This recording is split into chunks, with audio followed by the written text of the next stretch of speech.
Couple new faces in here this evening. Appreciate Yeah. everybody jumping in again, giving us your time on another wonderful Thursday. Um, I've really started to enjoy these Thursday Zooms. The last couple weeks, I've started pinging some people that I know sitting in the armory, making some new connections, so that you guys aren't always listening to me go on all day long.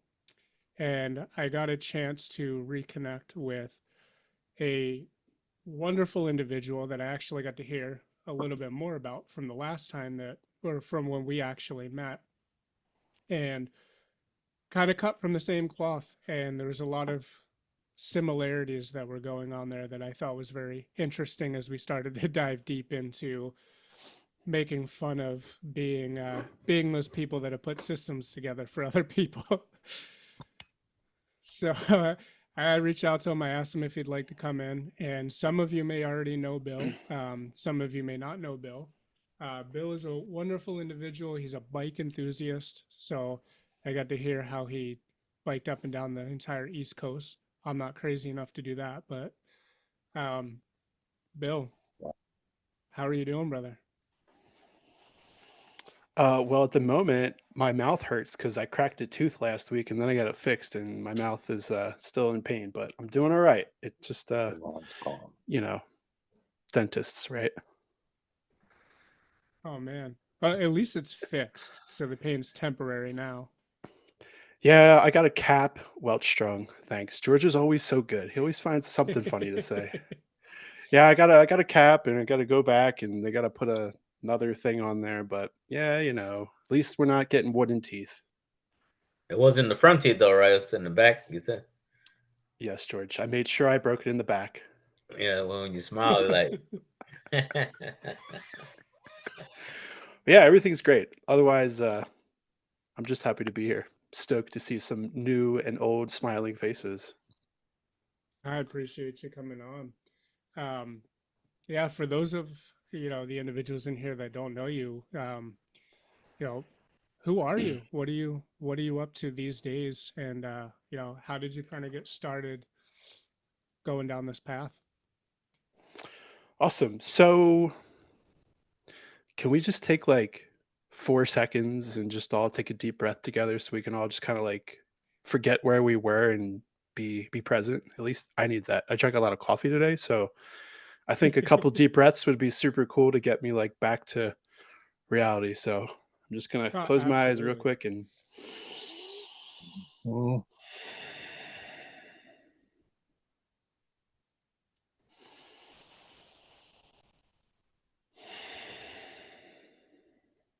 sweet.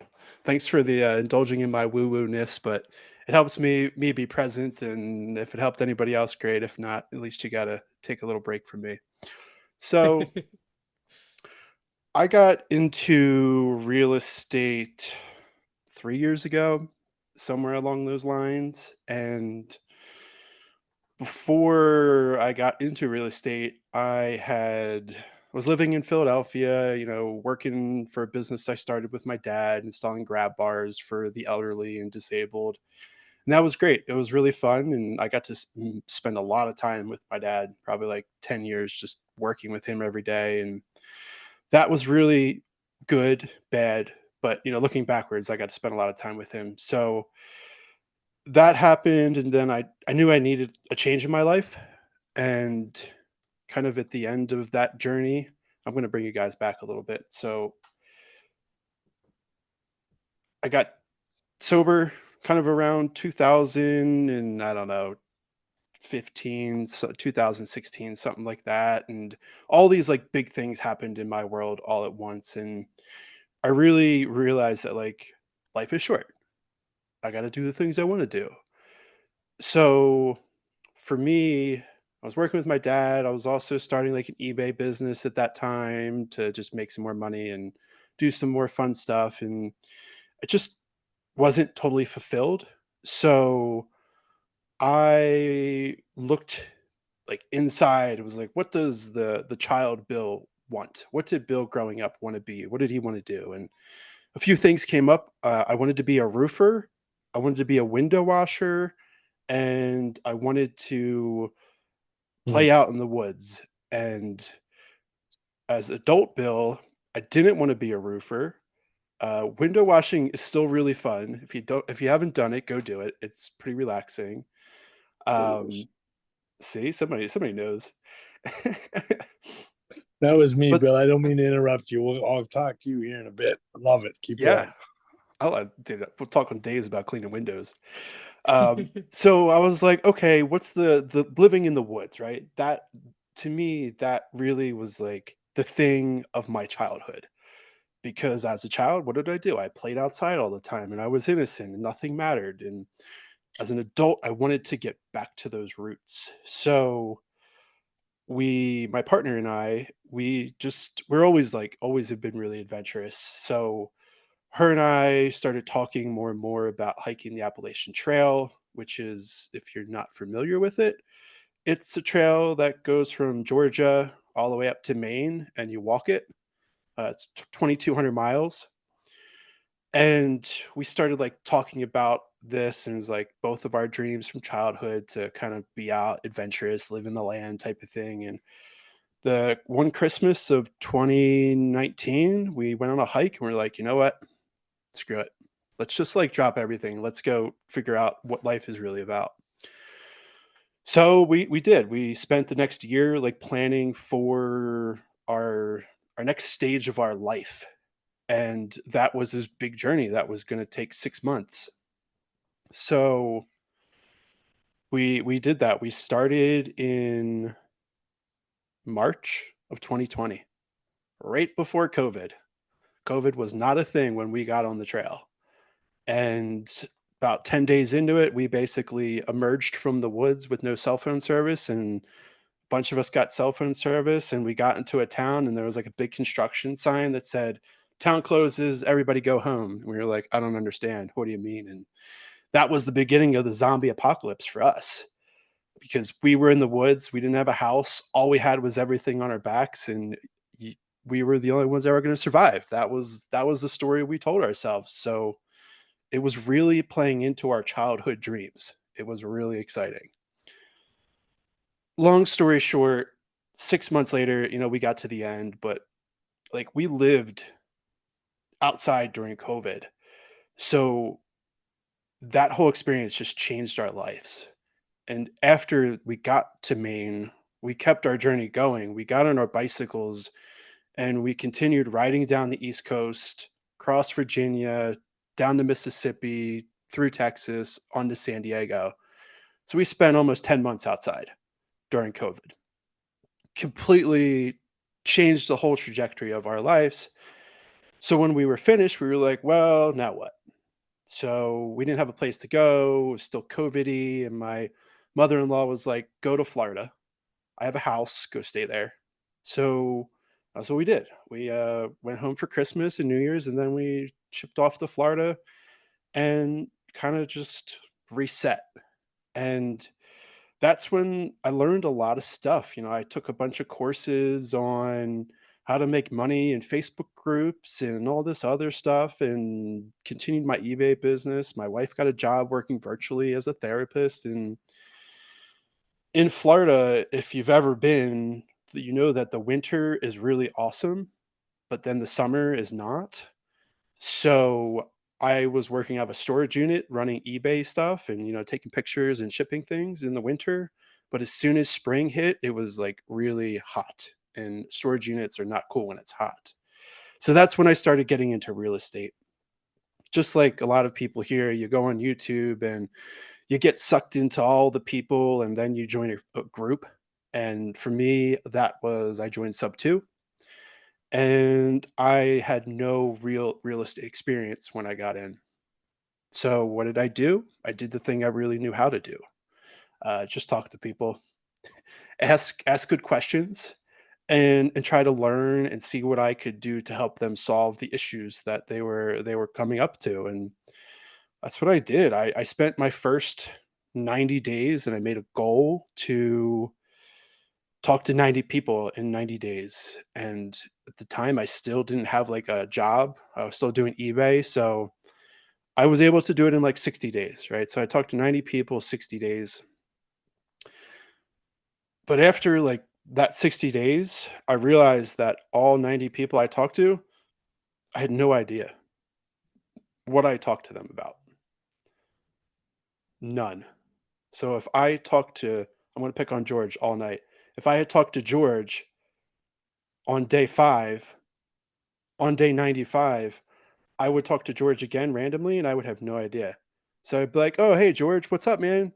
Oh yeah, like oh, we talked before, right?" And then you have to restart this whole relationship after you've already spent a full hour with them. And you talked about all these awesome things. I realized how dumb I must sound to George. I reached out to George. George booked on my calendar. And now I reach out to him again and I totally forgot who he was. Like, that's insulting to George. And I put myself in those people's shoes and I said, wow, I have to change. I really have to build better relationships.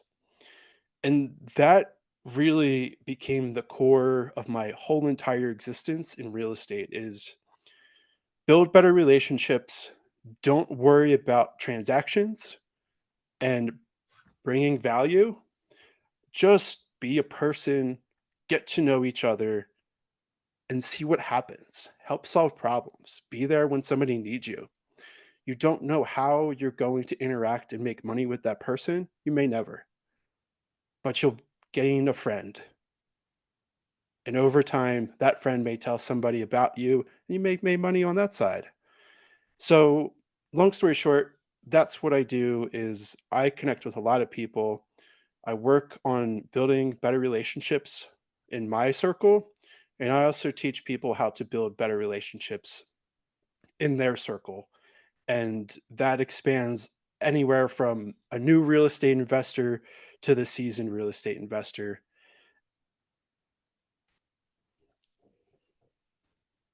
I love it. It's it's one of the I always find it interesting to be able to have conversations with you because again, we connected again recently and went a little bit more down a rabbit hole, like about each other, deeper into conversation. Because when we first met, we spoke about software systems. Ironically enough. And I'm like, oh dude, I like, I would tell people like, oh, I know somebody who's an absolute like monster at in GHL and go high level. And for the longest, that's what I thought when I thought Bill. I was immediate thought was GHL. That was that. How did you become that? Like you went from PA, you went to living out the childhood dream, hiking through the woods, you went up to Maine, you biked all the way down the coast, you dealt with the eBay, you got into real estate, you were hitting relationships, kind of learning communication and learning a little bit more on the relationship side. Like how did you end up landing into doing what you've been doing for quite a while on the system side of things? It was just serving my own problem. Realistically, it was like, I started in the beginning talking with people and sending them DMs and like, "Oh, hey, when are you available?" "Oh, I'm not available that time. What about this day?" And you do this like weird dance back and forth, and it takes like 4 to 10 conversations, and it's so tiring to build a relationship that way. And the amount of relationships that actually blossom from that are super low because the drop off rate is really high. Nobody wants to go back and forth. So I learned this like by trial by fire that you got to make it easy for people to get in contact with you. And when you do get in contact with somebody, you better be listening. You better be recording the call. You better be taking notes. You better be recording it using your AI robots to do all the things that they do. Because otherwise, you're going to be spending so much more time on the back end trying to remember stuff. And I don't like to remember things because I'm not good at remembering things. So if I can take good notes once, I don't have to remember people, which means I can talk to more folks. And when I come back to that conversation, I can just read about what it is we talked about. And then I can just pick right back up and say, George, I bet your wife really loved you now. She doesn't think you're a bad guy because you brought her flowers. How'd that turn out? George's like, wow, I can't believe you remember that. That was a month ago. Well, yeah, I took good notes.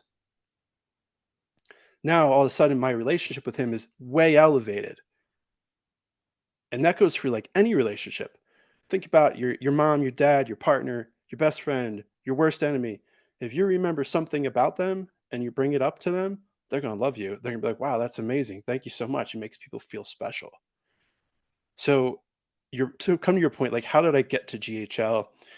It started with that, using my cell phone, using my email, DMs back and forth, and like the inefficiencies of that, to then, wow, this is like really time consuming. How can I spend less time doing this? From there, it went to Calendly. Well, I got this free Calendly link because I had no dollars. Calendly was cool because it gave somebody a place to go and book a call. So it cut out all that like weird back and forth. Then the problem was, all right, well, I gave you my Calendly link. You booked a call. I'm sitting here on Thursday evening waiting for you to show up and you don't show up. Wow, that sucks. I'm here. Where are you? And that kept happening over and over and over again. So I was like, well, it's probably not their fault. It's probably my fault that they're not showing up. So I took full responsibility for them not showing up. And what I realized was people get busy, emails don't always come through. So I spent time 24 hours on my cell phone texting them, hey, just letting you know we have a call tomorrow. Hey, we have a call tomorrow. Every 24 hours, I'd reach out to somebody. It increased the amount of people that would show up. Still, there was people that weren't showing up. So what did I do? An hour before, sending out text messages. Mind you, I'm talking to like 4 to 6 people a day. So like there's a lot of text messages to send out over and over again.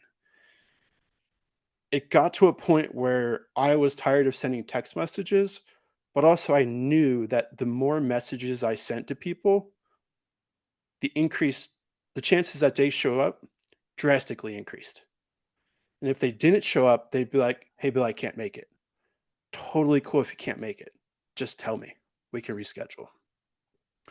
So I went to that Calendly, then the text messages with Calendly, and eventually I was like, I got to find something else. And at the beginning of my journey, I was like super distracted by shiny things, just like I'm sure all of us are. And hi, George. I see you. You're shiny. The Astro Blaster had just come out with Jamil Danji. Direct to Agent was like huge. And I was like, oh, this is awesome. We were like the first 100 people to buy it. I was so excited. And I started learning how to use this thing. And there was the instructions on how to use it were bad. Like bad. I It was like remember. 3 hours of like, it was one recording 3 hours long of just rambling. And I was like, I can't watch this. My question is probably at 2 hours and 49 minutes and 30 seconds, but I have no idea. So I just went to YouTube and started trying to figure out what the heck Astro Blaster was, because I had this idea that it wasn't Jamil or the kid, whatever his name was. He's not a kid anymore. He's probably 20 by now. I just had this feeling that they didn't create it. And as I started researching, I was like, oh, there's this software called Go High Level that looks just like it. And there was tons of YouTube content on it. So I started learning Go High Level and applying it to Astro Blaster for direct to agent outreach. And I started changing the Astro Blaster for whatever I wanted, because everybody was sending out the same messages and like the calendars. I started changing it. So I started learning how to use the software. One day I woke up and all the changes I had made were wiped out because I changed the workflows that they had given me, and they updated those workflows to be better or whatever. And I was like, well, that sucks. All my hard work just flushed down the drain. That's when I decided that I was done with Astro Blaster and I would just go straight to Go High Level, because I didn't want other people overwriting my work. So that's kind of how I got into Go High Level, was by solving my own problem in the beginning of people not showing up to calls. Wild. It's of many reasons. It's wild to me. It's crazy to think about that. You're just trying to solve that one little thing takes you down that rabbit hole. And ironically enough, we've had a couple conversations leading up to the last Zoom that we jumped on about that, about chasing those rabbit holes when it comes to wanting to jump right into utilizing specific softwares. And like I know me personally, and I know you hear it all the time, is like, hey, what CRM should I use? What should I use for this? What should I use for that? And people want to, everybody always wants to jump into what's the biggest, baddest thing out there that's so complex that like it'll really set me apart. And I was that guy at the beginning. And it's funny you mentioned Astro Blaster because, dude, I remember that. I remember being in there the week that it dropped, and I was Yeah. still using REI Reply too. Oh, geez, even worse. Yeah, at You didn't even least know. in I would say at least in Astro Blaster, we were able to like effectively make the workflows without them being gone within 24 hours on you. The Jeez. limitations were insane. But leading down those that conversation or leading on the conversation that we were having via Messenger, about it was 2 weeks ago at this point, because we were talking about that, hitting on that systems a little bit. Everybody wants to go big, they want to go bad, they want to go bold, they want all this complex stuff, and 99% of those people are just starting out, Yep. or they kind of have an idea of what they want to do. And you and I briefly discussed like we both have worked on build outs for people, have dealt with all sorts of that, trying to build these nice fancy things out. And it was interesting enough to hear that you were kind of moving a little bit more towards what you're trying to do a little bit more of when it comes to the business owners that you're speaking to. And it's crazy because we've talked about it before in right here in the system Zooms, that it doesn't matter if you're real estate and or any other business. It's understanding, having that clarity of where you're going and what your foundation looks like how that ties all the way down to having those systems built out. Yeah. I totally agree with you on the idea, like, we can all create problems in our mind, and then we can solve these created problems. But the thing is, like, I don't actually have this problem. Like, even in my own life outside of real estate and everything else, like, I get down sometimes, depressed or anxious. Why? Because I created this whole story in my head about this whole thing, but then I realize, wait a second, this doesn't even exist. This is just a figment of my imagination. I'm just making this up. I'm either stuck in the past or I'm stuck in the future. My today, I don't actually have this problem I'm solving for. So let's just figure out the whole story, right? The whole story that I tell myself, and then let's pick the one thing that's actually the real problem and solve it. And usually it's the easiest thing in the world to solve. It's really obvious when you push away all the other things.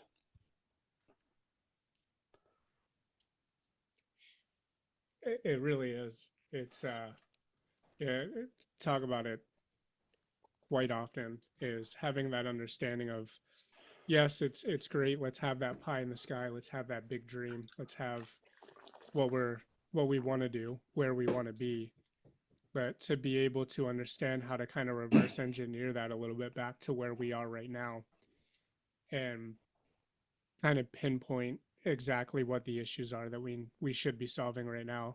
uh my favorite term, and I've told many people in the Zoom here before, you want to build your systems around your business, you don't want to build your business around your systems.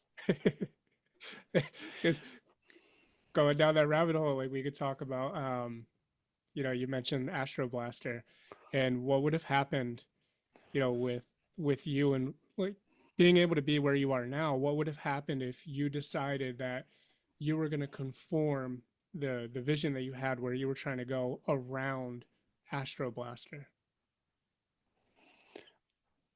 If I had just kept like going with the way Astro Blaster was, and I was like, oh, well, this is how it is. Let me build my business around the way it works. Yes. I I mean, think about it. Like, how many people joined Astro Blaster in, let's just say today? I don't know. Let's say there's 5,000 people on Astro Blaster right now. They give you something that's pre-built. All the words are the same across 5,000 different accounts. There's only so many real estate investors in this country.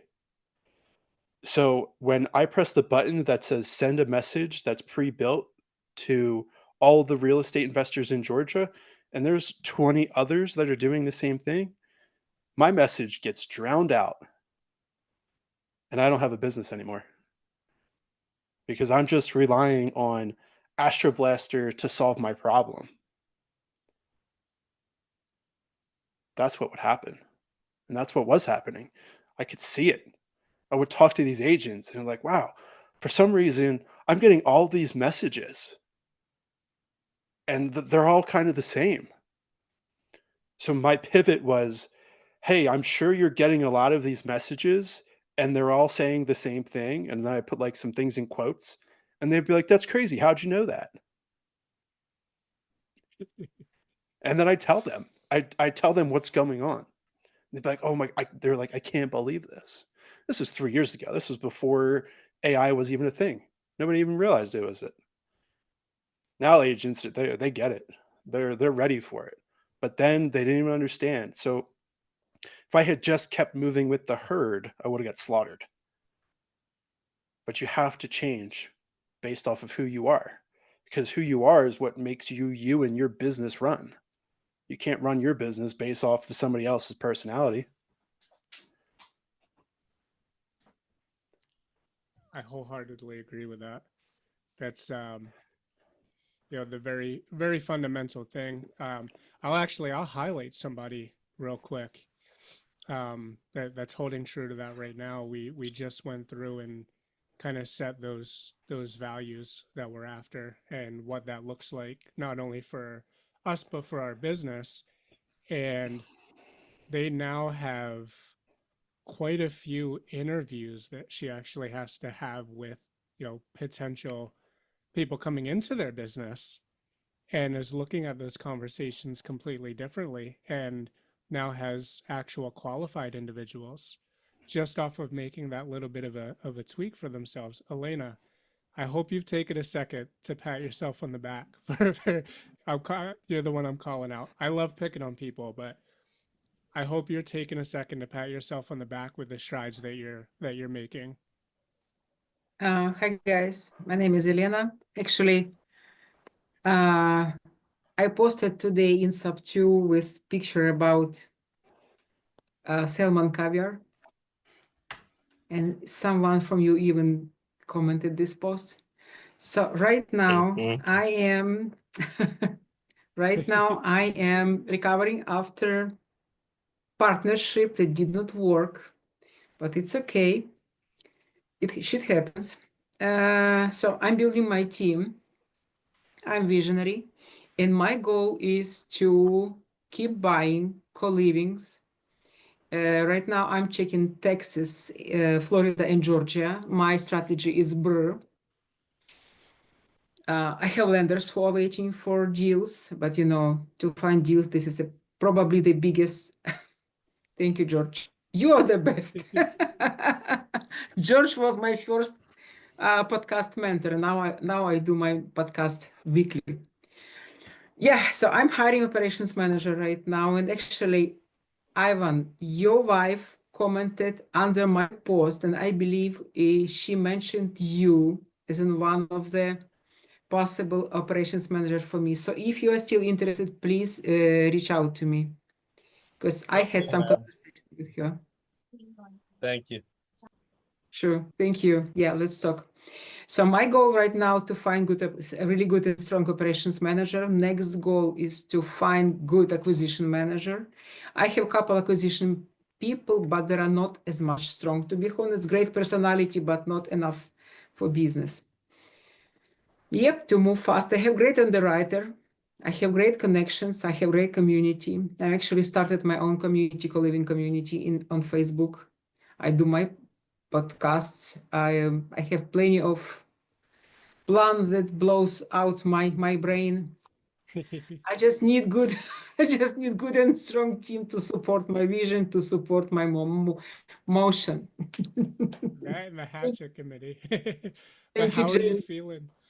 How are you feeling lately now that you're starting to get a little, starting to get in tune with yourself and kind of aligning that with what you are? Because I mean that kind of falls into connecting with people as well and kind of looking at that a little bit differently.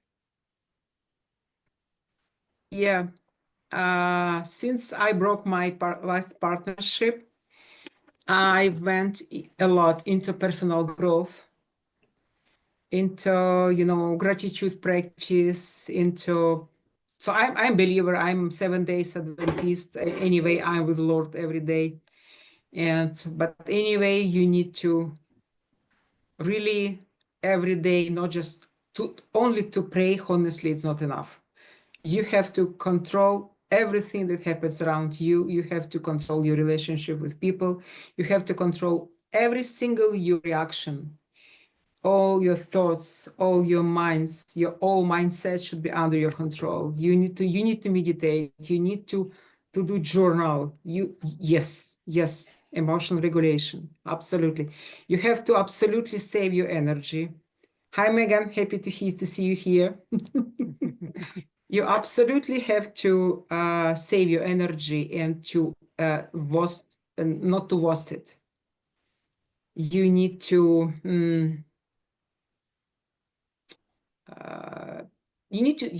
know how to delegate. Absolutely. You need to build great teams. Absolutely. Yeah, so everything comes as soon you will start relaxing, as soon you will start focusing on good things, not on your failures. Treat your failures as your next door open for next wins. Yes, a lot happens in my life right now. A lot happens in my yeah, yeah, Dustin. That's awesome. It was you, Dustin. Yeah, yeah. Actually, me and my friend, we've been upstate New York last October, and every year in the same place we go there to buy caviar from fishermen. They don't use it, but I'm Ukrainian. Russians, Ukrainian, we eat it. So we make it. It's such a crazy job. You have to wash it. Every single piece, you have to wash it out against all this shit that covers caviar. And then you need to marinate it to go through all this shitty long process, hours and hours, and then to make it in jars. But now I have full freezer of red caviar. It's crazy. Amazing. It's so cool. So if you guys need to know where, ask me. I will give you contacts. I can even send you Airbnb house that we were renting. It was, my gosh, it's such experience. It's such experience. Thank you, James. Oh, absolutely. Thank you. It's sorry, Bill. I just wanted to hit on that because you brought that up right in the moment. It's the first thing I thought about was like, oh, you just touched on that, and Elena's going through that right now, and kind of putting that into play. Yeah, Elena, I really appreciate your story about, and I was following, and I have seen all the comments on that post, and it's like I can relate to you with that of like having a partner. I don't know exactly what your situation was. Like it doesn't matter, but it's just the idea that like you had some sort of partnership in real estate, and then something happened. And for me, I had a similar thing, and that partner came in the beginning of my journey of go high level and systems, and they brought some money in to help learn and help fast track, and like there was this problem of, we didn't communicate well. He didn't have enough time, and he, all these issues, right? But at the time I was like, oh man, what am I going to do? Like, how's it going to be? But then eventually, like, I started feeling this inside, like this thing inside of me. I was like, I have a way that I want this business to go. And this other person who doesn't really have much say over, like, where this business is going, but they're trying to push me down this other road. But like, that's not me. So it was difficult, and the whole thing was like a fracture in my life. But something breaks off and something grows out of it. So I am so grateful that my partnership fractured. It was such a huge lesson. And this isn't the first time. I mean, I've had other businesses where I've lost friendships over it. It's not great, but we always grow out of the new thing. So I don't know where you are in that feeling of emotion, but it gets better. It does. Yeah, we learn a lot in those situations. Going through team after team, trying to put together team after team, partnership after partnership. Um, just stick through it, guys. It is part of the process, and if you utilize it the right way and you start to become in tune with who you are, you know, what you're good at, where you're comfortable, what you actually value within yourself and with the people around you, it starts to have that change and have that effect. Yeah. Yeah, it's a tough world, real estate, and trying to figure out how to do all this stuff virtually, because you meet a lot of people, and it's not like being in person. You can't see people's like mannerisms, and you can't see when they start sweating because they're lying to you, or there's just this side of in real life versus internet. And yeah, you're right. I think you do tend to go through a few more. No, absolutely. Let's Can you still so can you still hear me? yes. Okay, cool. Oh, I I didn't freeze today. Just make No, sure. no. Okay. It said low bandwidth, and I always get freaked out when that happens. No, I love it. So for those of you, the new faces that are in here this evening, typically what I try to do with these Zooms is I try to keep 45 minutes to an hour just to make sure that I'm cognizant of everybody's time to where I either have the guest speak for a little bit, or I'll have a lesson plan that's ready to go, and then move into a Q&A, and then move into an after hours. And about 15 minutes from now, you guys are not obligated to have to kick around. I might be biased, but we do have some fun conversations once the floor opens up with everybody. So I'll that being said, I'd like to open up the floor a little bit for some questions for you, Bill, if that's okay with you. Yeah, I love questions, and I'm just gonna give Haley a little shout out over here, playing in the chat. She's talking about pro tips and using Chat GPT. I call it Chappy. So yeah, Chappy's a good. It's like a therapist that we never knew we needed. Oh man, Chappie. You know what's funny? So I was trying to come up with a name and I didn't name the overall. So I created a custom GPT that is insane. Like it's intense. And I use it for so much stuff called Baron. And Baron. it's become like my computer in my pocket, like mindset leadership coach through, my continuous development. Um, but even more so like into the business aspect. Was it I was telling I tell people a couple weeks ago I took a transcript from a meeting that I had with Jim, and I put that in there, and this GPT, because it's custom and attuned to the business, so it knows who everybody is. I was like, all right, I want to enlist your help to organize and strategize what we spoke about, and let's run with a weekly action plan. And dude, like it got insane. It broke down a full-on action plan for the week with goals, criteria for success on the goals. It gave like roles and ownership to it, support ownership. It gave deadlines. Like it started to get pretty insane. I love it. I really do. It solves so much. And somebody the other day was like, I don't use Chat GPT like too much. I used a lot in the beginning. I don't know like how to use it. And I was like, just ask it insane questions or easy ones and combine them, and then ask it if it has any other questions, and it'll ask you some more questions, and it'll make you think about it. And then all of a sudden you're lost your life to Chat GPT because you just spent all treat day it like talking to it. treat it like yourself or your business. Break it a few times. Yeah. Yeah. All right. What questions people got? Who's got some problems? I've got about 99 of them, Yeah. but It's GHL is good. not one. No, I'm kidding. GHL Oh. is a problem for me right now. How many conversations are people having a day with other real estate professionals? Throw some numbers here in the chat. Let's see what you got. See where you're at. Bill, you mean per day? Per day, or let's do per week. Let's do per week. Well, Oh. Elena's talking to all of them. Elena goes hard. All right, we got 25. Steve, how on earth do you do 10 to 15 per day? Tell me. I don't stop, dude.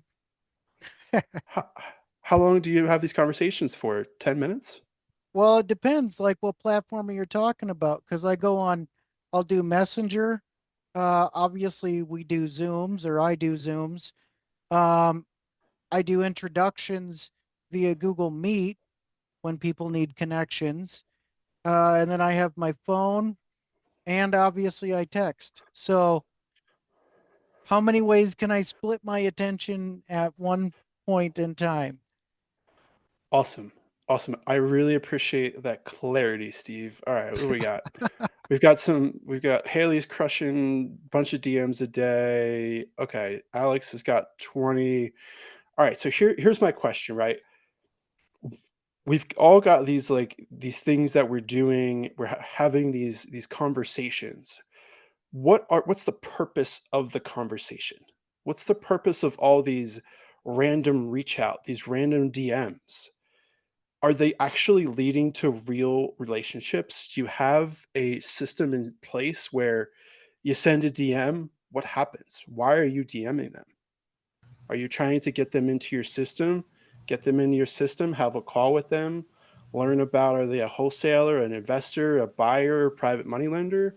Or are you just kind of randomly having interactions with people? Curious to see what everybody says here. Well, I'll say mine are thanks to you, Bill. It is trying to JV with more students, so it is like a little, I guess, a game or a sequence of posting something, relating it to JVing, and then trying to add that link that you were help me build that goes straight to my Go High level, because I was weak at tracking metrics, and knowing that the majority of the deals I have closed since I started came from JVing. So it is being able to be knowledgeable in that sense, but also understanding that is a numbers game, that I may have to talk to, potentially 10 to 15 a week, but kind of see that number, what that looks like, and being more direct to where, like, man, I was supposed to talk to Bill for 30 minutes, but we're over here talking about an hour, but noticing that that does go into building the relationship as well, and slowly trying to gravitate those people towards the team I'm trying to build here in Houston. Since I went against a thread since we last spoke about, George, you're good at JVing, just do it all that. Like, oh man, but I got all these probate leads and I'm trying to work with James. And I think I have it, but it's being able to, go against the threshold, but also hopefully, let's say, be productive to where it is a mix of both on my end. Got it. So you're making posts about something that is like not, hey, buy my thing, or hey, JV with me, maybe sometimes, right? Maybe. But normally it's like, hey, my name is George. I'm a superhero. Check this thing out. I just saved a cat from a tree. And then over time, when you're posting in Facebook groups, and I'm just going to speak about Facebook groups, you start to build this story of yourself. So somebody may not comment today, but they'll see your post. And then next week, they'll see your post. And you're starting to build your story in their head. Right. So one day you make a post, they're like, oh yeah, I do want to talk to George today. And how do they talk to George? Well, George always says, my calendar's in the description. So no matter where they are, they can always search George's name in a Facebook group, come back, find his calendar, and book a call. That way, George can now collect that information, hop on a 30, 45-minute Zoom with somebody, ask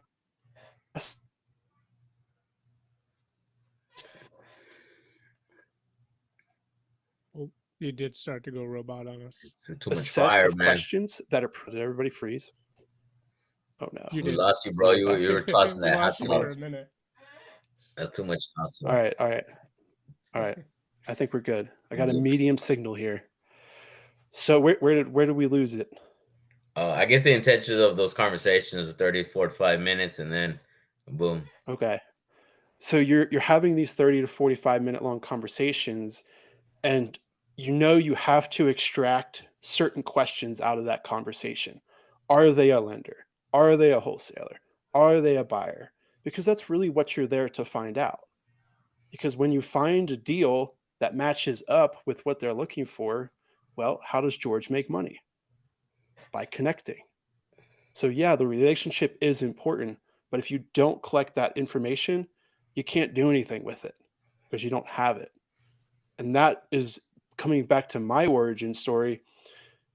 That is where I made my first dollars in real estate, was connecting wholesalers and buyers. I made my first $2,500 after 6 months of $0. Yeah. It was tough. But then I met someone that was buying in San Antonio, and I sold him like 6 or 7 deals. Then I realized, wow, I could do this in other places, but all of those other people I talked to, I didn't collect the information from them. So it was, why did I even talk to them? Right. Why? So I think it's important to do all these outreaches, 10 to 15 per day, 20 per day, 40 per day, but really think about like, what is your true KPI? What's the thing that you can control? Yes, you can control the amount of DMs you do. And I think that's a good start. Like, how many DMs does it take to get to a booked conversation? For me, the KPIs I look at are how many booked calls do I have to how many dollars did I make that month? Because I know if I made 30 calendar appointments and I made $3,000, well, I made $100 per call. That's pretty good. Can it be better? Great. How do I make it better? Well, I have to feed more inputs into it. More Facebook posts, more DMs, more YouTubes, more of all the things that get those conversations, that build your story out there in the public. Facts, Bill. And not to get off a subject, but I did speak with Eddie Charger during the summit about being able to create some type of where my Go High level is connected to yours, but say James needs something from you, and because you have what James needs, because we're connected, we can share each other's basically list of friends that can possibly help out James, to where at the end of the day we kind of know, at the end of the day, if it's $1,000 and I just get 500, you get 500, at least you benefited from that connection because we made that connection. And I don't know if that can happen, but obviously if we're speaking in existence, that can possibly happen. But that's something Eddie had brought up during the summit, of making it easier compared to, let me get all your contacts. That way I can somehow connect them to Bill. That way, if I can help out James with your connections, then we can still possibly make money. But that, I guess that's on another scenario, another problem to solve down the line. That's a big problem to solve, right? That's a cool problem. Again, we have to decide where we put our time. True. Are we going to spend 1,000 hours developing that and make no dollars? You know, right? Like I talked about, if I spend 1,000 hours and normally I make $100 per hour, and then I make zero, is it worth it? At those numbers, knowing that scenario. Right. Even if at the end you do make $50, $100, is it worth it? I don't know. Gotcha. The shiny object. That's what it sounds like. Yeah. Sounds How good much though. I money mean, if did you I figure out how to do it. How much money did I spend to make that that $100? Oh wait, I spent 97 for 3 months on Go High Level to make that money. So now I'm actually net negative by almost $200. That's what we're here to do. Is make sure we don't lose dollars. Right. And Right. tracking those metrics. Which ones are the more important ones that get you to, you know, where you want to get to? Yeah, I think Elena, right? She said you got to control everything. Only do the things you can control. Right. Yep. But you know what? If you will control your life and if you will control your business under stress, it will even kill you more. The point is not to just to control, not to be control freak, but to be able to let it flow and to be able to get relaxed as much as freaking possible. And really trust people better, but don't be non-negotiable with your values, right? Yeah. Trust people, let them go. If you will control everything, it will kill your business. I love that. I like to use the analogy of your house is about to be engulfed by a fire. You know, there's forest fires all around you. Well, what do you do first? You put out the fire that's closest to your house, and you let all those other fires burn because they're fine. They're totally cool. They're going to do their thing. As long as they're not near my house, I'm okay. So I like that, right? Control the things that are going to destroy your property, destroy your vision, and everything else, let the people handle them. They'll figure it out. Absolutely. And it's, you know, tie a little bit more into that. Again, you guys could say, James, shut up. I'm fine with that. But to tie a little bit more into that is, you know, having the understanding. That's why it's one of the very first things that I even go over with clients is running through, like, let's figure out what these values are. Let's figure out how they correlate with where we're trying to go, with who we're trying to speak to, whether that's personal relationships or relationships within the business. And then to be able to take that and build out a foundation that can get you to a point where you're sustainable so that you can actually grow into those goals that you have set, you know, 10, 15, 20 years from now. But it all circles back to that. It's being able to have those values, because when you have them and you're bringing people into your business that align with that, it's my favorite word, so I'm sorry. But if you're bringing the people in that align with that value set that you have, it makes it a little bit easier to be able to start handing off those responsibilities. And we talk about, or people do talk about delegate, delegate, delegate, but what is delegation really? Like, I'm not going to go hand off a whole bunch of tasks to somebody just to hand the tasks off. If I'm going to give something out, I'm going to give out a result that we're after in the business. So I need to make sure that, you know, who I'm passing that off to, they fall in line with, like Elena said, that non-negotiable. You know, we have trust, integrity, and collaboration. Everybody that we speak to, everybody that, you know, has a potential to come into our business, they operate that way, so that we know, great, brought on the operations manager, they passed the check, the vibe check, so the younger kids call it these days. I can trust that person to hand off responsibility rather than just saying, hey, can you go do this and can you go do that? It's like, hey, here's the result that we're after. Can you help make that happen?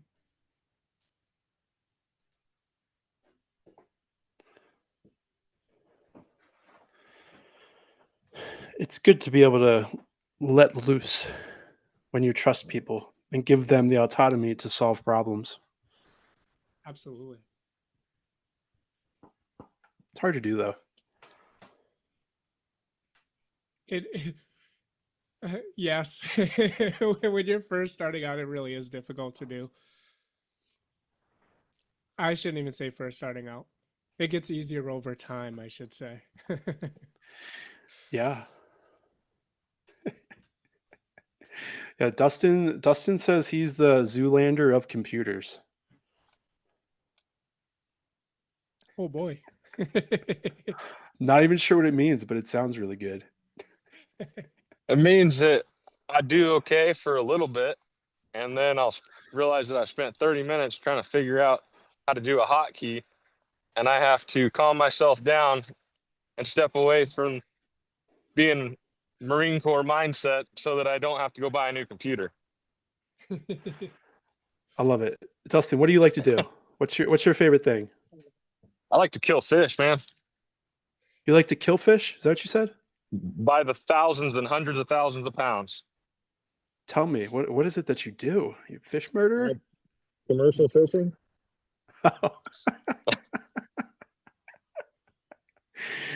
Were you any good at it when you first started? I started really early. I started out about 6 years old on the back of my dad's boat. Yeah, how good were you at I 6? worked. How good was I at 6? I didn't really have a whole lot of duties except for picking up after people, doing dishes, and being the runaround. And then I stepped away from that when I was 18, joined the Marines.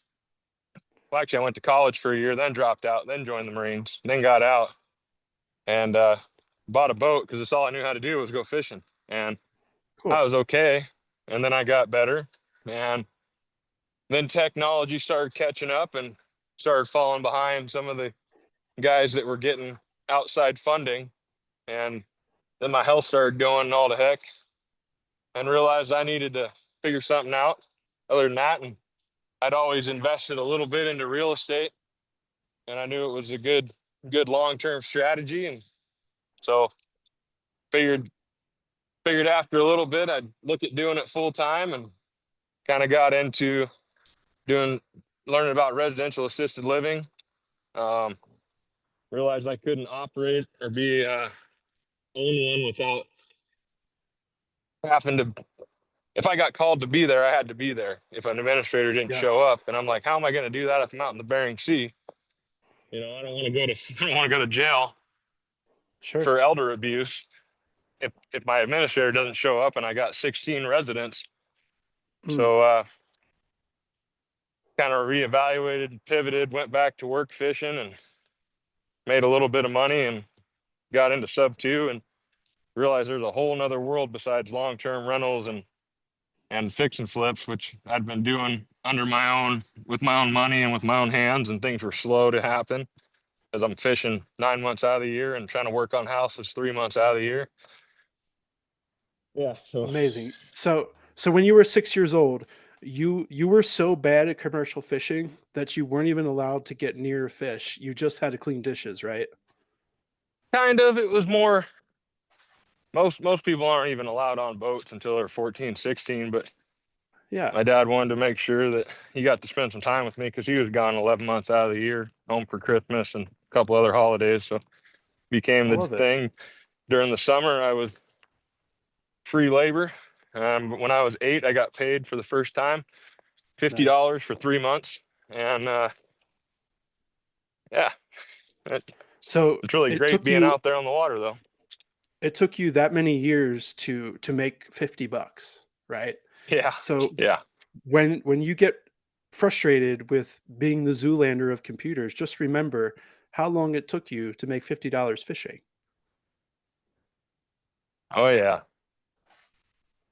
That's kind of everything will be going good. And I got MS too, multiple sclerosis. And it's like a brain block happens and I can't think straight. I mean, Yeah. it's gotten so bad before with flare ups where someone's talking to me and it sounds like they're speaking Chinese, and I know they're speaking English, but I can't understand anything they're saying. It goes in one ear, and in my brain, it just gets scrambled. Yeah, So I bet that's tough. it's super frustrating, man. I had to go speech rehab for a while, a couple years, and Dick's been working with me a little bit on getting confidence with talking to people, and it's an on and off thing. That's why I'm only doing 10 to 15 a week. Some days are good and some days are bad. I love it. I love it. It's good, man. Well, keep writing things down, keep documenting your conversations so you don't have to remember anything. It sounds like you and I got similar things on that. We don't need to remember stuff if we can just write it down. Yeah. 100%. Fathom note taker. If you're doing Zooms, I will tell everybody about Fathom because the free features Fathom has is amazing. Like I have all of my Zooms since last January 2024. I still have with the full transcripts, with the AI notes, with the best questions that the other person asked, the best questions that I asked for free. Like I haven't paid for the upgraded version yet, but now their storage is unlimited online, and you can link it to where it automatically shows up to your Zooms. So that's not the same one that's built into Zoom. That's a different one. It's a different one. It's Fathom AI Note Taker. I'll shoot a video over to you about signing up and setting it up. Hey. Because then if you're jumping on Zooms, you could just have that come in, and then you can pull with, speaking of Chappie, you could actually pull that and put it into a document, upload it into your ChatGPT, and have it help you summarize, have it help you. My favorite thing now is doing psychoanalysis on people with it. The Baron one that I built out. Yeah. I love taking transcripts now and just doing psychoanalysis on people. Wonderful tool. How accurate do you think it is? Been pretty accurate. Oh wait, the Baron or the transcript? The psychoanalysis. I can tell you it's very accurate It's because been I've done very it accurate. specifically Now on I'm interested. people that I know, people that I'm very close to. I've done it several people just to test it, and myself too. But it's kind of biased on myself, even when I tell it not to be moral or kind. It still is kind to me, but it is pretty accurate. Okay. Yeah, that'd be interesting. I want to psychoanalyze myself. Yeah, just send me a message. I'll show you how to do it. I love doing that. Yeah, that'd be cool. I will. So fun. Here, I'll do yours now, George. Oh, George. I'll send it George to is- you in a DM. Oh man. I'm gonna go on Facebook and get some posts. There you go. Psychoanalyze George. I got mommy issues. Who else? Who hasn't chatted? Who wants to bring their lovely face forward? And I want to hear what they got to say. I don't know anybody in here except for like 2 people, 3 people. You know Big Steve, right? I know Steve. I'm just hanging I know out, Steve. listening to you guys right now. Bye, Elena. Have a wonderful night. Bill, Bye, that Elena. it seems to me like if you don't know more than 2 or 3 people in here, one is me, one is James, one is George, and probably one is Haley, then you need to do more outreach. What do you think I'm doing when James is talking here? I've been reaching out to every single person on this, sending them a message, trying to get people on my calendar so I can learn more about them. Oh my gosh, no wonder my email was going nuts. You're just spamming me, huh? Oh, geez. Oh, I already know you. Don't worry. I'm sure we got a call soon. I'm sure we do. Bill, that's the problem I have with booking the Calendlies is I don't want to not show up because I have it's like OCD. I got to be 15 minutes early to 15 minutes early. And if I don't think I can make it, Like I won't even book a Calendly. Because I'm like, So oh you man, what do don't, I got going on next week or tomorrow? Like, I don't know when I'll be free. I don't know if I don't want to take this person's time up and book a Calendly and not show up. I'm a lot easier to get a hold of if someone just calls me, or if I just call them in the moment. so Probably not good you're though. having an issue of not talking to enough people because there's this sounds like a fear or something that you have to be 30 minutes early to the call, and if you're not, you don't think you're able to like give them your full attention. Kind of, yeah, similar to that. It's like anxiety that I've talked to Dick a little bit about it. He might understand what I'm trying to say better, but Yeah, it's the military mentality. He's been trained that if he's not early, he's late. And so that fear of being late causes him to be sometimes possibly excessively early. And if you are excessively early, this is when you should be writing down the good questions that you plan on asking when you are finally present in that meeting. But I understand where you're coming from completely. I usually run late from every meeting, and I'm trying to tell people I gotta go. But how do you stop somebody when they're in the middle of talking or asking you a question?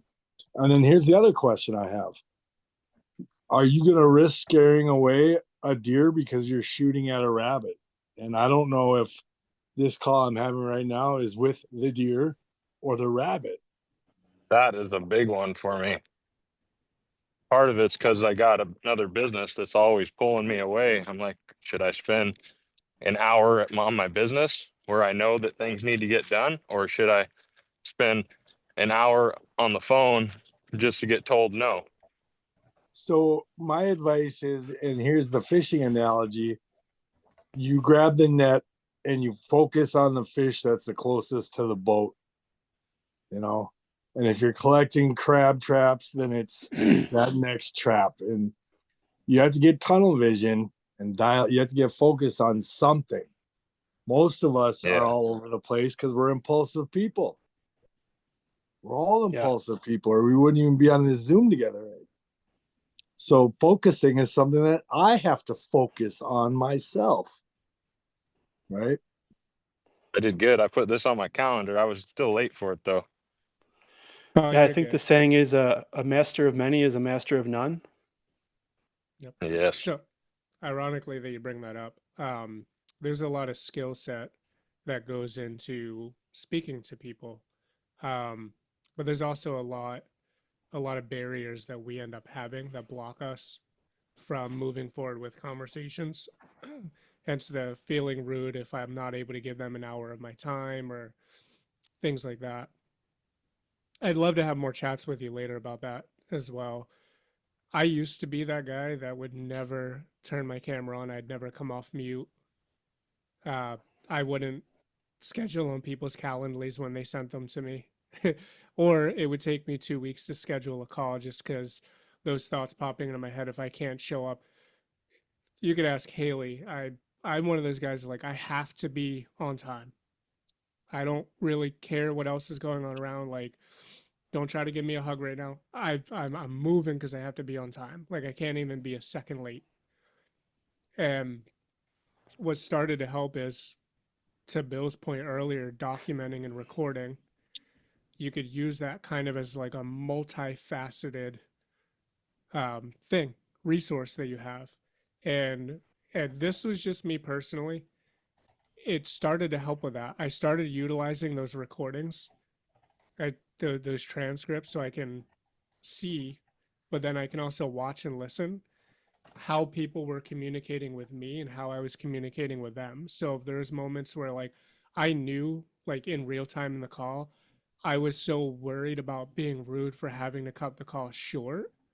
I changed things around like in the beginning of the call immediately. It's like, hey, I know we can talk forever. It's gonna be maybe it's gonna be a little hard to jam pack the conversation, but I only have an hour designated for the slot right now.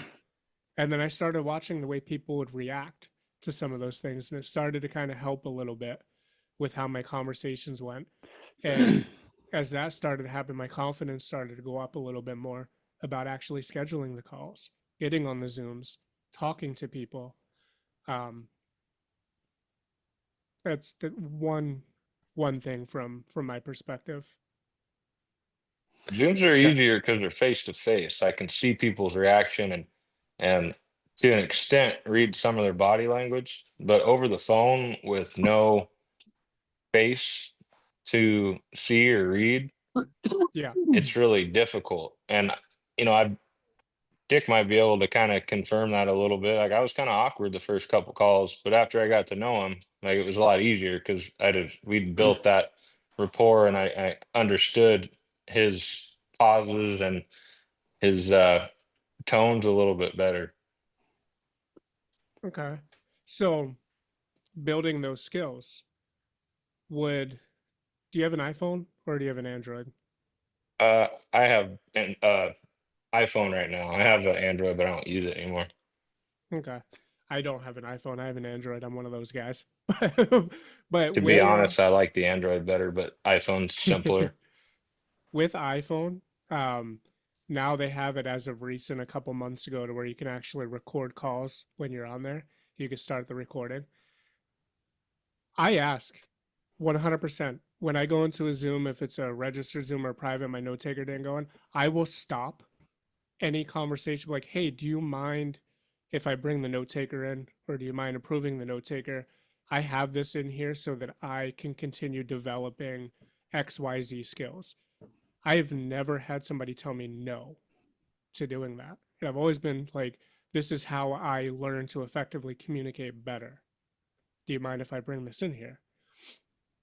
I would recommend doing that with the phone calls. Hey, do you mind before we go further with this conversation if I hit record and I record the call? One of those things is I would like to be able to deliver myself a little bit better to people when I'm having these calls, and I'm utilizing this for me to do that. And I'll tell people like these calls aren't going to my team, they're not going to random people. This is literally in my bank so that I can learn more about myself and the people I'm speaking to, and then listen to those recordings and start getting accustomed and attuned to those tones, because the feeling that you have in the moment that you say something. You can start to gauge after you hear 4 or 5 people respond a certain way. You could start to pick up on the tones as you start to understand like the different types of personalities with people. And it's not something that you have to overcomplicate and go read a whole bunch of books and start going really deep into research on it. Especially if you're in a situation where you feel as though you have to dedicate and devote a bunch of time to do something like that, do it in the field, do it real time. Yeah, I really like that micro adjustment as you go along. Don't overthink it, just do it. And something like as I was listening to you guys kind of like go back and forth, and Dustin, I heard a few things that I thought was really interesting. And it comes back to like the first thing you had said, where you said like you have to be 30 minutes early, and that's because of your military background. And is that so like you're prepared, right? Like preparation is key. It used to be I had to physically be there because I didn't want to be late. And Right. now it's more of an anxiety, and I don't know if that's because of TBIs or what it is, but I haven't been able to be comfortable being late. And so I get an anxiety if I don't think I'm going to have enough time to prepare, or if I don't think I'm going to have enough time to get everything done, or I'm going to be rushed and I can't give that person my full attention. I feel like it's not even worth their time, me showing up, that I better not just book the call. If you booked a call with me and an hour out or a day out, you were like, hey, Bill, I can't make it.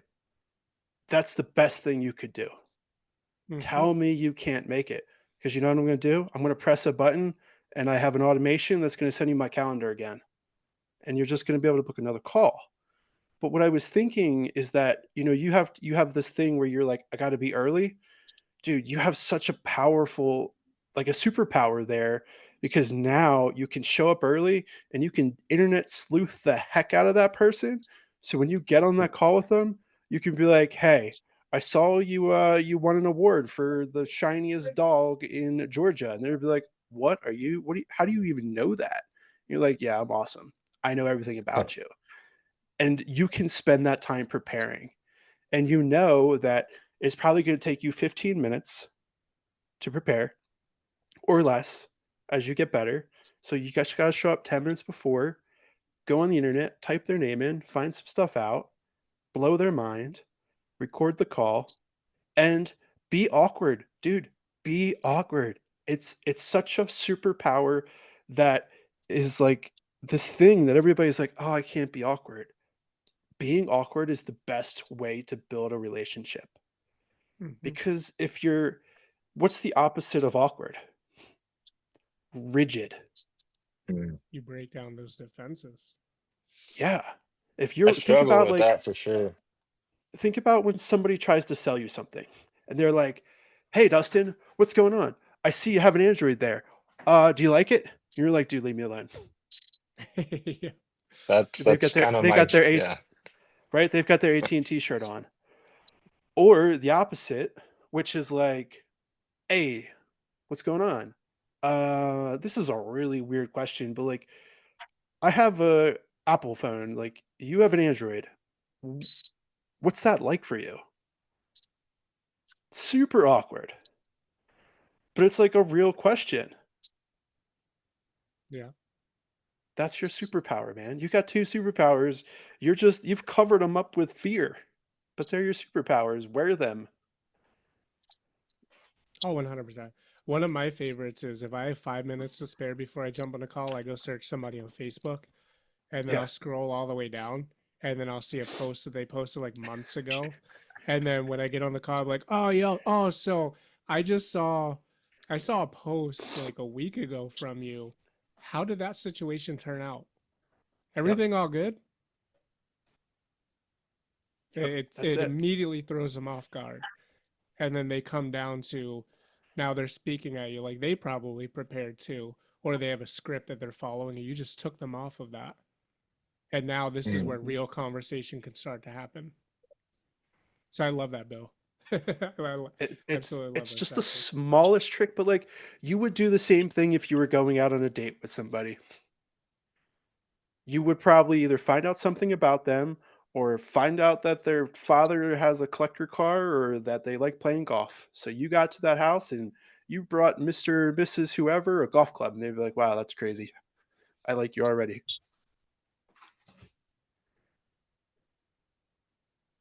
Bamsis. And fish. Yeah, you got to find out who likes fish. Oh, no, Bamsis. What's Bamsis. that? It's mission planning. Begin recon, arrange recon, um, make recon, initiate plan, then supervise. You already know all the steps. You just got to apply it. Yeah, I guess. It's, uh, in the immediate, in the moment action's a lot easier for me to deal with than prepping for something. I'm Yeah. a better reactionary person. Like in sword Sounds like fighting, I wait for the other person to make a move and then react based sounds like off you of need more what they're doing. experience. You need more If I experience. may, if I Yeah. may, in this, I love, I do love picking on people, and I may make you feel uncomfortable for a quick moment. Hearing all of it, is it old identity that's creeping in, or have you been able to kind of have that time to sit with yourself to figure out that identity that you're trying to walk into to become that future person that you want to be? A deep question, I know. I've always been reactionary, um, but anticipatory reactionary. Like I don't want to make a plan and then go through with it not knowing what the environment is. And so I like I've always been a people person watcher. Instead of going and approaching people, I would sit and watch people until I thought I understood enough about them to approach them. Or even with fishing, I try not to make too much of a plan because of fish, man. Like they're gonna do fish things. Like, yeah, you got to kind of know what what they want to do, but sometimes they're over here and sometimes they're over there. And if you go to one spot and they're not there, then you have to run all the way to the other spot. So I like to see kind of what's going on in the moment and then react to it. And then with like longsword fighting, everything is in dev in the moment. So if you commit too soon, then you're overextended and you get hit. Whereas if you're more fluid and you can stay in that moment of pivot, then you can react and take a strong guard or a soft guard and react to it. But I don't know how to do that with people yet because I don't have enough experience with it. And it's hard for me. I know I need to make more calls, but it's hard for me to make those calls because I'm getting pulled in so many different directions. Like I'm packing up my house in Florida right now because I got to be in Alaska on Wednesday. And then I got to fly from a different part of Alaska to another part of Alaska to get a boat ready. And this has all got to happen in about a month. So I know I need to get rid of all these moving parts and focus on one. And that's one of the biggest things, but I'm coming to the end of my time to focus on real estate. And then I got a 3-month season of killing fish that I got to deal with. And then I'll be back to doing real estate again. Right. I know we had a brief conversation. We still have yet to jump on a Zoom, and I know schedule's not aligning and being crazy busy on your end with everything going on. I'd love to be able to make that happen at some point in the midst of it. Don't worry if you're a couple minutes late. You're good. You're cool. I understand. Cool. But I did pose a question actually on the last Zoom that you ended up speaking a little bit as well as, have you put more thought into recently what it would look like? Because I still want to get a little bit more of an understanding of like both you and Michelle's roles in the real estate with that on-off time that you guys have with what's going on with the fishing and all of that. If you guys have given any thought in what a potential team might even look like for you at this point, and maybe sit down and kind of run through that and like, this seems realistic, but let's kind of shift some of these things around to make it look a little bit more realistic to what you guys have going on. Because if the calls that you're making are lead calls, that could be something that. Oh, sorry. Go ahead, brother. No, go ahead. I didn't realize you're continuing on. I was waiting for the pause and I jumped too soon. No, you're good. You're good. Finish. Go ahead and finish the thought. You're good.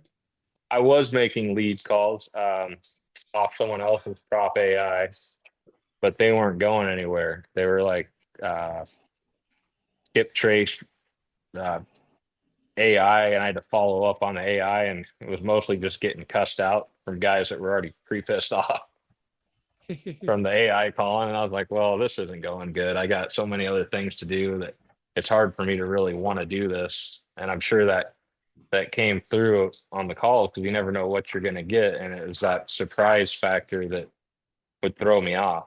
And so I got connected with Dick and we were working on some different strategies. And I had done a little bit of reach out on Facebook, but then we went to squat up and I got off track. And then I had some mindset issues. And then all of a sudden we got to pack up and go to Alaska. So I think the biggest issue is too many things going on and not enough consistency in my life. Okay. So do you have a clear vision on exactly what it is that you want to do in real estate? I thought I did. But I would say at this point, no. We spent like 4 months, me and my wife, trying to help build this wholesale dispo team. And when it came time for contracts and all that, they wanted us to join a multi-member LLC. And I'm like, I'm not comfortable with that. That sounds like getting married before we've even dated. And then they wanted to have us sign this very basic JV wholesale agreement. And I'm like, yo, this is not mutually beneficial. And when I asked them to go over it and change it so it's mutually beneficial, they were basically like, yeah, we don't want you in the team. And it's like, okay, so we just spent 4 months building someone else's team or helping build someone else's team when we could have been building our own. And so I was like, all right, well, maybe I'll just finish working on trying to be the closer, but I need to get more practice.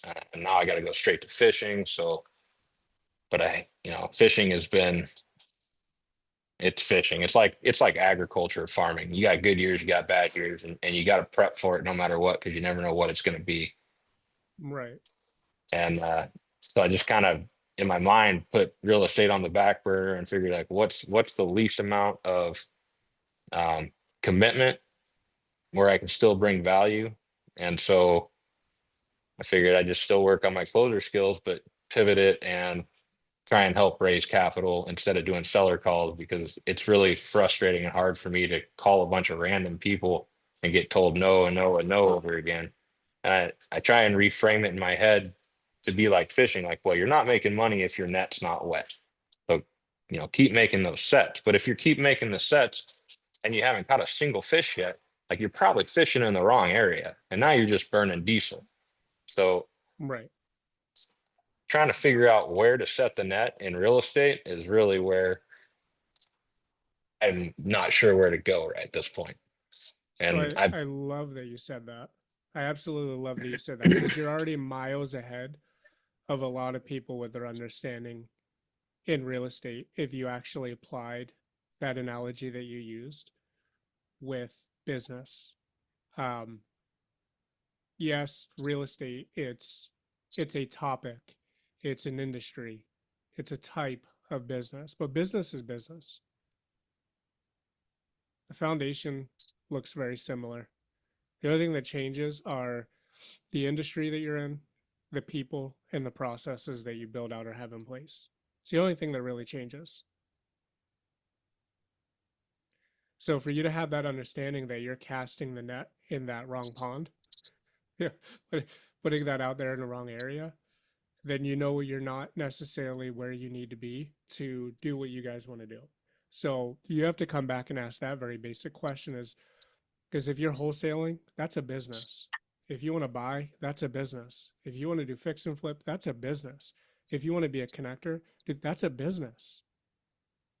You want to lend, that's a business. You got to build something out that's going to be able to support doing that, or else you're never going to get to the point to where you can fire yourself from that business and move on to what it is that you're actually passionate about, or whatever that purpose is. man, that's So a coming, whole nother ball game right there too, because Yep. I've had to pivot. When I first came into real estate, I was a buyer. I was I wouldn't say like a builder from the ground up, but I would take properties that I thought had potential. I would wait for them to come low, or I'd um, look at ones that needed some rehab, and I would buy them in my neighborhood, and I'd fix them up and I'd rent them out. And my plan was always to bring more value down the road once it was paid off. But trying to do that with my own money, it only works right. when you're making money, right? So it became difficult. And so now I had to pivot to where I'm no longer a buyer, and I'm trying to figure out what I enjoy and where Do my you mind time if is I going to be ask? best spent. No, go ahead. Do you I'm mind? open Do you book. mind if I ask why? And I do apologize, guys. I'll preface. I have about 22 minutes left before I have to jump on a call. Yes, I'm a psycho that does late night calls too. um, do you mind if I ask why you decided to pivot from being a buyer, aside from utilizing your own money in those deals? Because I've never raised capital outside of um, finding PMLs, and I'm not comfortable or confident with going in on another real estate deal with other people's money when I have deals of my own that I haven't been able to finish because I'm shy on cash. And so I was Right. trying to find something I could make cash at that didn't require a commitment to other people where I was using their money. And to me, that seemed like wholesaling was probably the quickest and easiest, even though I didn't really want to do that. Because it's, to me, it seems like a whole foreign operation. It's never something I've never really done. And I was like, okay, it's going to be a lot of learning and building new skills, but nothing else is working. And I figured I might as well just try it, because even if it's not something I want to do, at least learning it, I'll be able to integrate that knowledge into whatever team I am in, or Right. build my own team. I don't know if that It's answered a the question or not. no, it did. It's a whole nother. It's walking into a whole nother business, a whole nother model. Now, with the projects that you do have, that you put your own funds into, that haven't come to completion, what did that look like? What was your role? What were you doing in all of that? Everything.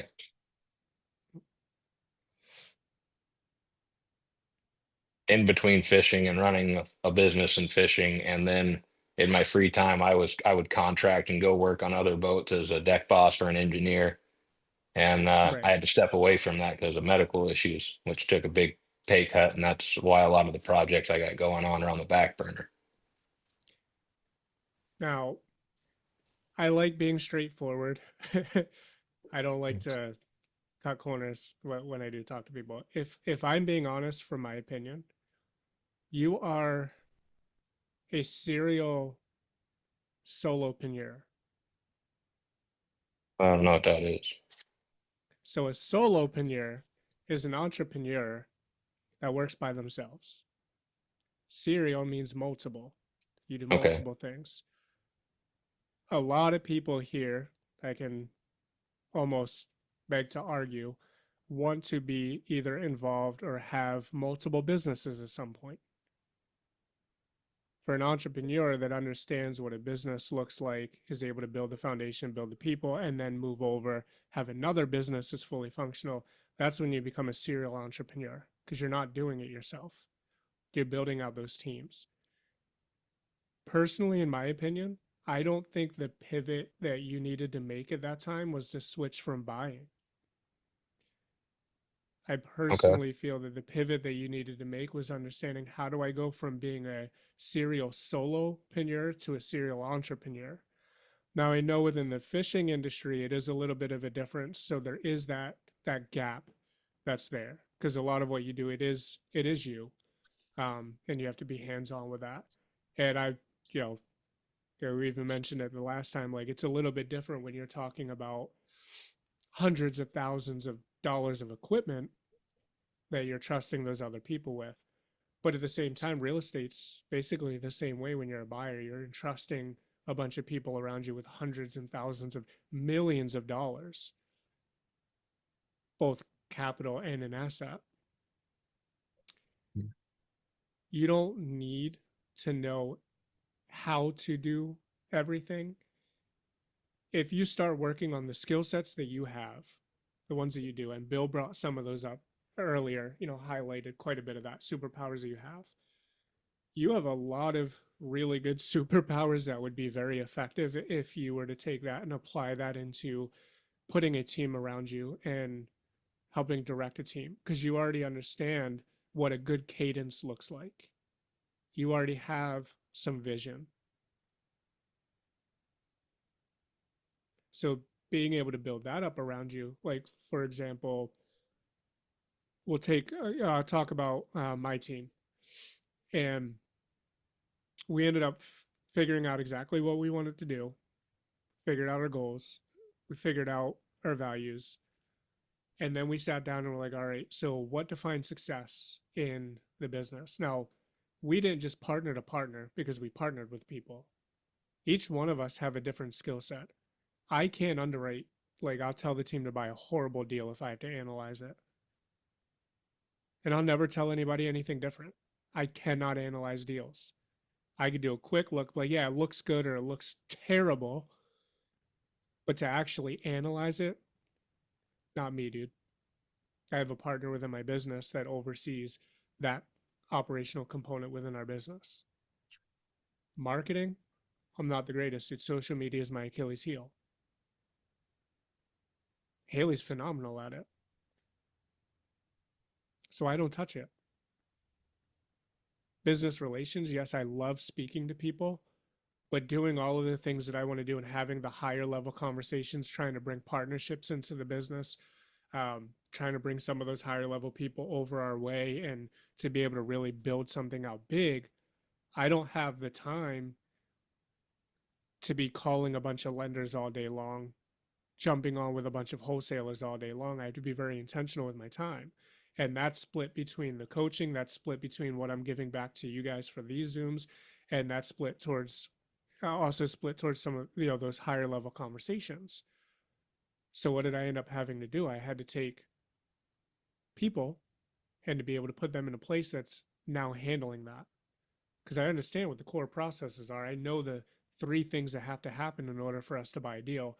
And I already know I'm horrible at 2 of them, and I don't necessarily have the time for the 3rd one. So now I have a little bit more of a clear understanding of what my business should look like to be able to produce buying a property. And now I start filling that in. So now I'm not cold calling. I'm not trying to close on deals. I'm not doing all of my marketing and copy. I'm not talking to lenders all day, because you got to talk to quite a bit of them if you want to get committed funds or enough funds to do any sort of volume at any point. You got to be talking to a lot of people. So I had to start putting that trust off and delegating some of those things. And it wasn't just like, hey, you guys come over here and do all my stuff for me. It's like, hey, I'm really bad at this, so I need to put somebody there. Hey, I don't necessarily have the time to do this. I need to put somebody there. But in turn, the time that I am putting into the business is towards the higher level stuff.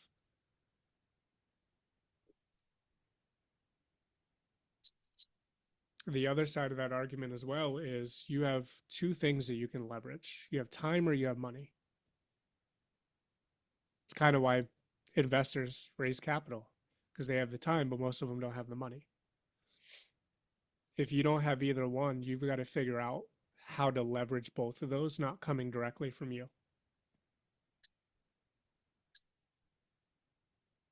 Kind of a teeter-totter, man.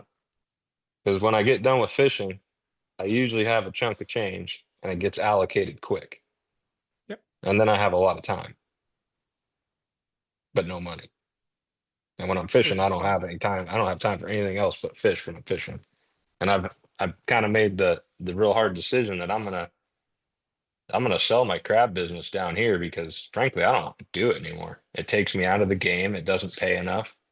And I don't want to be physically doing it, but to get to the point where I don't have to be hauling the traps and running the boat and doing all the maintenance, I need to invest in more gear and traps, which would just take me more away from getting away from fishing, which is the whole point of moving down here, was to get away from fishing. No, 100%. That being said, with that situation, timelines are going to look a little bit different. They look different for everybody. Everybody has a different reason why they're doing it. They have a different reason why they can't do certain things or why they can't do stuff within 2 weeks. Some people it takes a year. Multiple reasons aside from just trying to figure it out. Have you sat down and really thought about like a realistic timeline for you to be able to put a business together, given the situation that you're in and that you're going to be gone for like 3 months? And then when you come back, you're going to have that time. No, I haven't. I've kind of stepped away from trying to build a real estate team. Um, I feel like I've gone so many different directions in this 7 months that I've been down here, that I haven't really made enough headway in any one particular direction to feel confident in building a team. Laser focus and intention, brother. I would Yeah, and say yeah. if you're fine with a little bit of a slower roll, if you're not on a time crunch because you're seriously hurting and you have, like I said, you have that time that you can actually go, like let's say you have a year to where you're all right with building something out. if you were to take the time that you're away, I know you're busy most of the day when you're out there on the boat. Oh, we talked about that. Up in Maine, there's lobstermen. They go offshore and they come back and they talk about. I've heard some stories about being offshore fishermen. Yeah. But if you were able to bring a notepad and a pen with you, even if it's a night before you pass out, or if you give up maybe 15 minutes at a time of social time throughout the day, and you were to start really putting your ideas down on paper so that you have something physical and tangible to come home with you. So as soon as you have all that time that you can allocate, sorry, to start putting a team together, you already know what your vision is. You already know what those goals look like. So you're not starting from there. So you can immediately go and like, all right, now that I have these goals, now that I know I want to buy properties, that wasn't the pivot that I should have made. I want to buy properties. I understand what my timelines look like. I have 3 months right now to where I can leverage all of my time, and I need to do that effectively. That should be into actually building a foundation and building a team for the business. So by the time I go away, I already have somebody that I can trust. Maybe that's Michelle. If she's home while you're away and she's able to, handle the meeting cadence, she can be the one that's leading it while you're gone, that team. So then when you come back, it's not like you're starting all over again. It's already been in place. Things are still moving. Then you come back, you got another 3 months that you can really go all in on this. While you were away that last 3 months, you got a little bit more clear with a couple things for the business and for your life. And then you can come back and be like, all right, now that we kind of have this foundation building out, we're starting to put these wonderful people in here. What isn't working, and let's take a look at that. And that's where you're hyper focused. So you actually then end up sitting in the visionary seat in the business. That's kind of how I was trying to build it out. And it seemed like there was just roadblock after roadblock. And then money became an issue because fishing is capital intensive. And Yeah. the last couple of years, the market for fish has not been good. Russia dumped a ton of salmon on the economy and it dropped so we're wholesaling fish pretty much. We're the harvesters, but we're also wholesaling it. But we were getting $1.25 and it dropped to $50 overnight without notice. And so a lot of people went out of business. Have a diverse portfolio in fishing. And so I was able to survive, but it made me realize like I don't want to be in fishing anymore. Maybe I'll do a month just because I enjoy it, but I'm kind of over being gone for 9-10 months out of the year. I want to cut it down. And so the real issue laid in capital and being able to fund the deals. And because I have no idea how to raise capital and I'm nervous about giving up control of something or promising something I'm not confident in being able to deliver to other people, I didn't want to learn capital raising. It seemed like this scary foreign entity that I didn't really want anything to do with. And so I was like, okay, well, let's just build a wholesale team, make some money, and then we'll focus on what we wanted to do before we got into sub 2, which was get like a 3-pack of residential assisted living homes, Right. get them cash flowing, and then focus on doing doing good things for the community. I wanted to help homeless veterans and Michelle wanted to help the elderly. And so I've been trying to figure out how I can insert myself on deals as a capital raiser because I don't have a team. And instead of trying to build out my own team, might as well jump on someone else's because then I'm able to fulfill the vision of helping someone, but I'm also not putting all the risk on myself because if I'm trying to run one business over here, I'm not spending 100% of my time running or efforts running this other business, which is really what I want to do. And fishing has always been a means to an end. I just happen to enjoy it. So some of it does come down to being able to prioritize as well. Oh, sorry, I got 6 more minutes left, so I apologize. Some of that does come down to being able to prioritize, but also again, we're human, so we overcomplicate things. And it gets very easy to go down rabbit holes in that shiny object syndrome again when we're coming back to things. Earlier, remember I mentioned there are things that I don't necessarily know how to do in my business, but there are people in place that have those skills. So I didn't waste any of the time to actually learn it. But it wasn't that I went out and I just brought a bunch of people in, like, here, let's get a team together. I was able to sit down. What's this vision look like? What does this business look like? Who are the people that I'm going to need to bring in? And then now I have to figure out who the now is, like who are the immediate people I need to start bringing in. So if time's going to be an issue for certain months, I need to bring in a high level operator that's going to be able to come into the business. So now I'm going to focus my time on speaking to those types of people. And I'm going to start, kind of having that little bit of a dating phase with them. And I'm making sure that they align with me, they align with my vision, my goals, um, my values. If Yeah, that's what I'm building, is it going to feed their goals and their ambitions? Because everybody else has their own goals and ambitions as well. Is this something that we can do together? So those are the first people that I'm going to speak to, because if I bring a high level operator in, they're going to be able to help with building the rest of the team. got it. And that's kind of where I was trying to go. And I had a conversation with Jesse Stanton the other day, and he's like, dude, don't go hire an operator before you got deals coming in, or you're going to piss your operator off and they're going to leave you because you're not doing your job. So unless you got deals consistently coming in, then there's really no reason for you to hire anyone. And so that kind of Depends threw on me who off you my talk game. to. Yeah, depends on who you talk to and how you have that conversation. So like we brought a high level operations manager into the business at a point to where we were at a lull and we didn't have anything going on. And I was able to have that conversation with her, like, hey, by the way, I consider a business a startup for 5 years. I don't care if you've made $10 or you've made a couple $1,000,000. You're a startup for the first 5 years because anything can happen. How you hold that conversation is the key. Like when I sat down with that individual, they have a degree in business operations. Her and her ex-husband owned a construction company. She was the operations manager for the construction company. She's owned properties before. So she knows the lay of the land. Yes. Was that somebody a little advanced for me at the time? Oh, absolutely. But when I'm there speaking to somebody, my whole goal is, one, to sell the vision, two, to make sure that we align, but also be transparent. I walked away from that conversation with an operations manager that I didn't think I was going to be able to pull.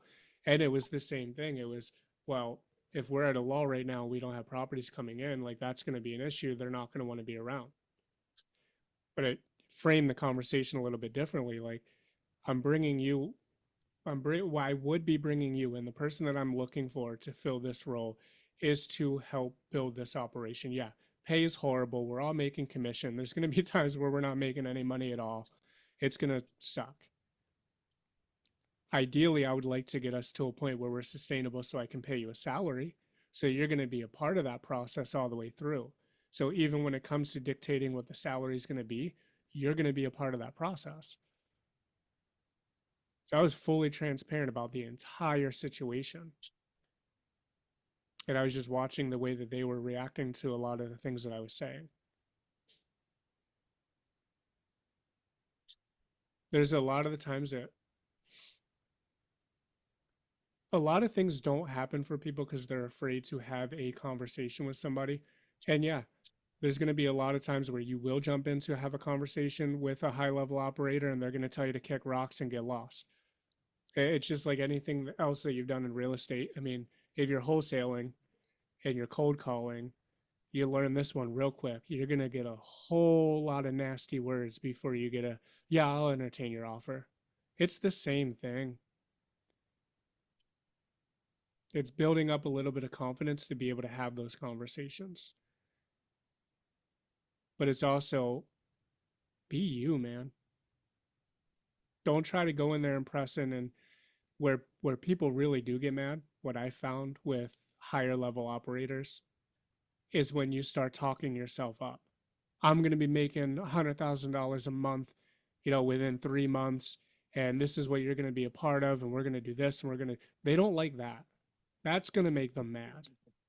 Especially if they're like, oh, this guy's going somewhere big and I want to be a part of this. You're giving them the FOMO and then they walk into absolutely nothing. Dude, I'd be mad. I've done that before.